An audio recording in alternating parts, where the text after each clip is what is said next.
আজকে ইনশাআল্লাহ আমি আপনাদের সাথে সূরা নিসার 17 নম্বর আয়াত নিয়ে কিছু কথা বলবো। বান্দা যখন আল্লাহর দিকে ফিরে আসে, আল্লাহ তাআলাও তখন তার বান্দার দিকে ফিরে আসেন। আল্লাহ তাআলা বলেন, ইন্নামাত তাওবাতু আলাল্লাহ। ফিরে আসা, কেউ যদি খাঁটি মনে সত্যিকার ভাবে আল্লাহর দিকে ফিরে আসতে চায়, তবে তাকে কিছু শর্ত মেনে নিতে হয়। অন্য কথায় আরবি শব্দ ইন্নামা বিশেষ কিছু বোঝাতে ব্যবহৃত হয়ে থাকে। আপনি যখন প্রশান্ত হৃদয়ে আল্লাহর দিকে ফিরে আসার চিন্তা করেন, আপনি এই শর্তগুলো পূরণ করে ফিরে আসতে পারেন। তাই আয়াতের প্রথমে ইন্নামা শব্দটি ব্যবহার করা হয়েছে। আল্লাহ তাআলা বলেন, ইন্নামা তাওবাতু আলাল্লাহ। নিশ্চয়ই আল্লাহ তাআলা আপনার তওবা কবুল করা তার নিজের উপরে অপরিহার্য করে নেবেন। যদি আপনি এই শর্তগুলো মেনে নেন, তিনি নিশ্চয়ই কবুল করবেন। লিল্লাযীনা ইয়া'মালুনা সুআ বিজাহালাতিন।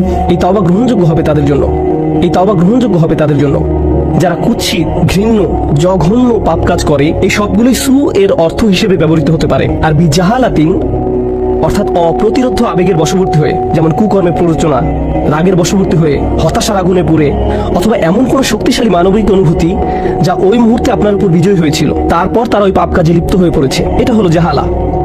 আপনার অলসতা এক ধরনের জাহালা। আপনার ফজরের নামাজ বাদ যাচ্ছে শুধু আপনার অলসতার জন্য। আপনার ক্রোধ এক ধরনের জাহালা। যখন আপনি আপনার পিতামাতার উপরে নিজের কণ্ঠকে উঁচু করেন, আপনার চোখের সামনে যখন কোনো খারাপ ছবি আসার পরেও আপনি টিভির চ্যানেল পাল্টাতে পারেন না, বুঝে নেবেন সেটাই জাহালা। আল্লাহ তাআলা বলেন, বান্দা যখন নফসের প্রতারণার শিকার হয়ে খারাপ কাজ করে ফেলে, তারপর নিজের মনে ওই কৃতকর্মের জন্য অনুশোচনা জাগে, সুম্মা ইয়াতুবুনা মিন করিব। প্রসঙ্গক্রমে এখানে লক্ষণীয় বিষয় হলো সু শব্দটি এক বচন, সুম্মা ইয়াতুবুনা মিন করিব এটি বহু বচন না। পাপ কাজটি করার সাথে সাথেই তারা আল্লাহর দিকে ফিরে আসে।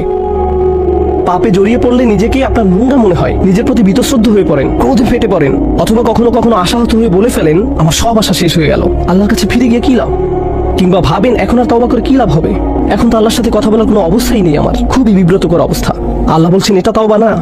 সত্যিকারের তওবা হলো যখন আপনি সিদ্ধান্ত নিয়েছেন আপনি আল্লাহর বিধান সজ্ঞানে আর লঙ্ঘন করবেন না, অথবা প্রকাশ্যে বা আপনার লাইফস্টাইল হিসেবে আর আপনি পাপ কাজে জড়াবেন না। লাইফস্টাইল হিসেবে আর আপনি পাপ কাজে জড়াবেন না। তাই বলে আপনি তো ফেরেশতা না। মানুষের ভুল হতেই পারে। আবার ভুল হলে সাথে সাথে আপনি আল্লাহর কাছে বিনম্র চিত্তে ফিরে আসুন, আল্লাহর কাছে ফিরে আসুন। সুম্মা ইয়াতুবুনা মিন করিব। তারপর আল্লাহ বলেন, ফাউলাইকা ইয়াতুবুল্লাহু আলাইহিম।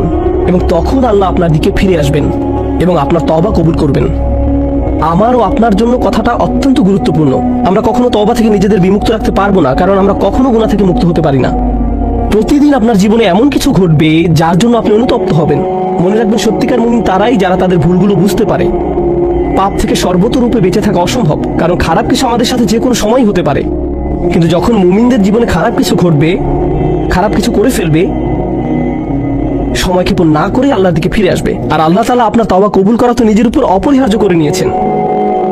ওয়া কানা আল্লাহু আলিমান হাকিমা। আর আল্লাহ হচ্ছেন সর্বজ্ঞ এবং পরম জ্ঞানী। আল্লাহ জানেন আপনি কি অবস্থায় আছেন। আপনারা জানেন, একজন অপরাধীর অপরাধ যখন বিচারকের সামনে উপস্থাপন করা হয়, তখন অপরাধী ব্যক্তি এবং তার পক্ষের উকিল বিভিন্নভাবে বিচারকের সহানুভূতি আকর্ষণের চেষ্টা করে। যেমন তারা বলে, আপনি জানেন যে মূল ঘটনা এমন ছিল না, অথবা মূল ব্যাপারটা শুনলে হয়তো আপনি আপনার সিদ্ধান্ত থেকে ফিরে আসবেন। কিন্তু আল্লাহ তাআলা আপনার সবকিছু জানেন। তিনি আলিম। আপনি আল্লাহ তাআলার চেয়ে উত্তম কৌশলী হতে পারবেন না, এবং তিনি জানেন আপনার অপরাধ ক্ষমার যোগ্য কি না।